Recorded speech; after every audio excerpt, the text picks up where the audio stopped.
হযরত ইব্রাহিম আলাইহিসসালাল্লাহু আলাইহি সাল্লাম ছিলেন একজন মহান নবী। তিনি ছিলেন আল্লাহর প্রিয় বান্দা এবং খলিলুল্লাহ। খলিলুল্লাহ অর্থ আল্লাহর বন্ধু। তিনি খলিলুল্লাহ উপাধিতে ভূষিত ছিলেন।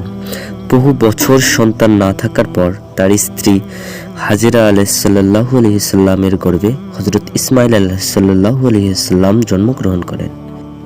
ইসমাঈল আলাইহিসসালাল্লাহু আলাইহি সাল্লাম ধীরে ধীরে বড় হতে থাকেন।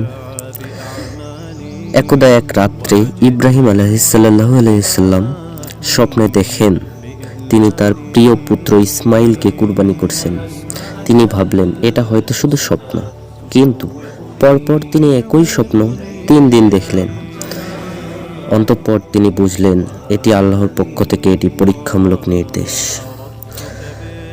হযরত ইব্রাহিম আলাইহিসসালাল্লাহু আলাইহি সাল্লাম তার পুত্রকে সব খুলে বললেন। ইসমাঈল উত্তর দিলেন, হে পিতা, আপনি যা আদিষ্ট হয়েছেন তাই করুন। ইনশাআল্লাহ আপনি আমাকে ধৈর্যশীলদের অন্তর্ভুক্ত পাবেন। ইব্রাহিম আলাইহিসসালাল্লাহু আলাইহি সাল্লাম তার ছেলের চোখ বেঁধে কুরবানি করতে উদ্যত হলেন। ঠিক সেই মুহূর্তে আল্লাহ পাক ইসমাঈল আলাইহিসসালাল্লাহু আলাইহি সাল্লাম এর পরিবর্তে জান্নাত থেকে একটি দুম্বা পাঠালেন এবং বললেন, হে ইব্রাহিম, তুমি তো তোমার স্বপ্নকে সত্যে পরিণত করলে। নিশ্চয়ই এভাবে আমরা সৎকর্মশীলদের পুরস্কৃত করি।